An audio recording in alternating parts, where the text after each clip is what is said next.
In the mid-18th century, when newspapers were growing in influence and the Georgian public had an insatiable appetite for scandal, the case of Mary Blandy captivated England. It had all the ingredients of a Gothic drama: a respectable daughter of a well-off lawyer, a forbidden love affair, a secret plan to overcome paternal opposition, and a calculated act of murder using arsenic, a poison known chillingly as inheritance powder.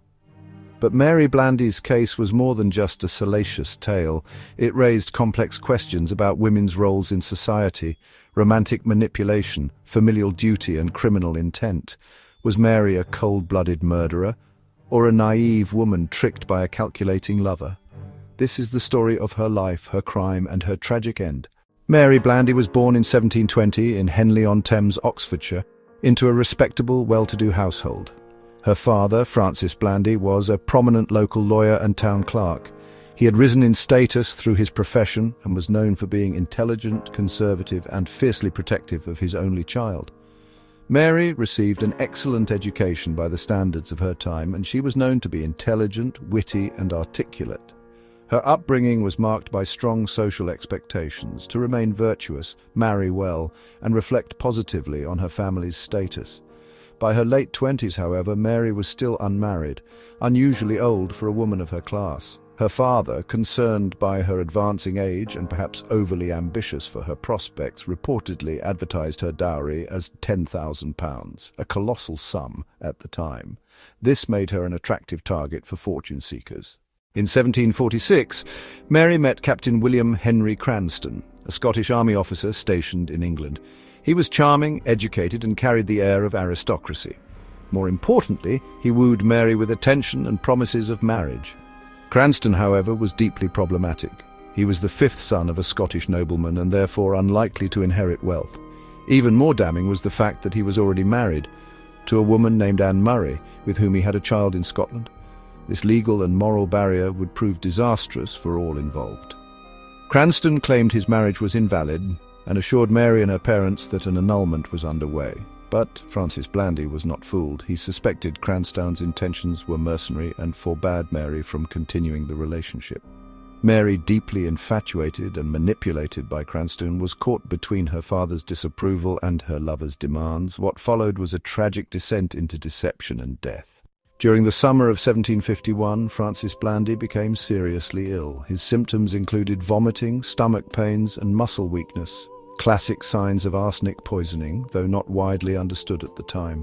Unbeknownst to him, Mary had been administering poison in his food, likely lacing his tea and gruel. She later claimed she believed it was a love potion given to her by Cranston to help soften her father's heart toward their union.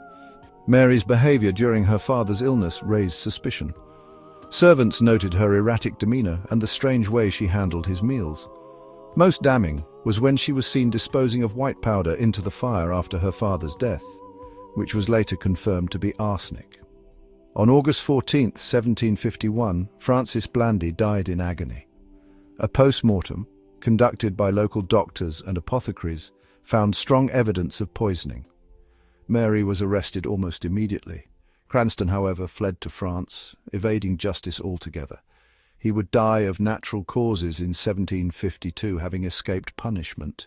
When arrested, Mary initially maintained her innocence, though her explanations were suspiciously vague. She claimed she had only ever administered powders given to her by Cranston, substances he said were harmless Scotch powders or charms to improve her father's attitude. While held in custody in Henley and later in Oxford, Mary showed composure and even wit, engaging in polite conversation and continuing to write letters defending her actions. Some observers described her as calm and genteel, while others saw coldness and lack of remorse. The public was sharply divided. Some believed her to be a heartless killer, while others, especially women, saw her as a victim of a scoundrel who had manipulated her emotionally and morally. Mary Blandy's trial took place on March 3, 1752, at the Oxford Assizes and was presided over by Baron Legge. The courtroom was packed with spectators and newspapers provided blow-by-blow accounts, creating one of the first great media crime sensations in British history. Mary was charged with parricide, the murder of one's own father, an especially heinous offence in 18th century England. Her defense argued that she lacked criminal intent and that she genuinely believed the powders were a love potion. Mary's lawyer, Mr. Sergeant Hayward, delivered a strong defense, insisting that she did not know the powder was poison. Cranstoun had deceived her. She had no motive to kill her father except to gain his approval for marriage, not his estate. But the prosecution was relentless. They pointed to the premeditation involved in acquiring and hiding the arsenic, the burning of the papers and powder after Frances's death, testimonies from servants about her suspicious behavior.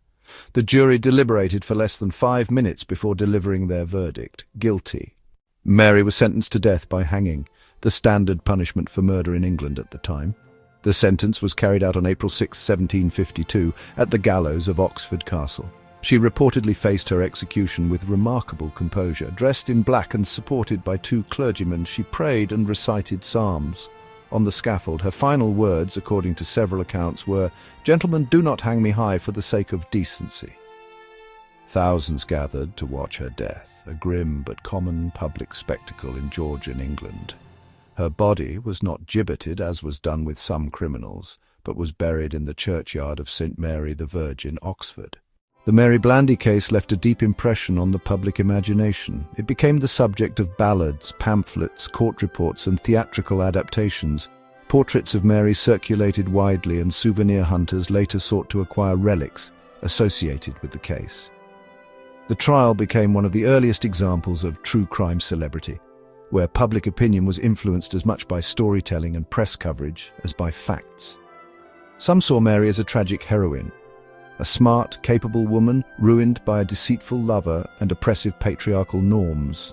Others saw her as a chilling example of female criminality, capable of cunning and murder behind a mask of gentility. The case also reflected contemporary anxieties about the changing roles of women, love and marriage, inheritance laws, and the nature of justice in a class-conscious society. In modern times, historians and legal scholars have revisited the Mary Blandy case with new perspectives. Was she a murderer or a manipulated victim? Some argue that Mary was the product of an oppressive system where women had little agency and could be dangerously influenced by stronger male figures like Cranstoun. Others suggest she was a calculating woman who made a cold decision to poison her father for love or greed. Could her conviction happen today? With today's understanding of psychological manipulation, coercion, and the influence of toxic relationships, it is possible that Mary might be seen more sympathetically, perhaps as someone coerced into crime, or at least acting under diminished responsibility. Was justice served? Many 18th century commentators believed her sentence was just, yet others, including clergy and even some of her guards, felt a degree of pity for her and doubted whether full justice had been done when Cranstoun, the instigator, escaped scot-free. More than 270 years after her death, the story of Mary Blandy still resonates. It reminds us that crime is rarely black and white, especially when love, family, and desperation are involved. Her case sits at the crossroads of legal history, gender politics, and media spectacle.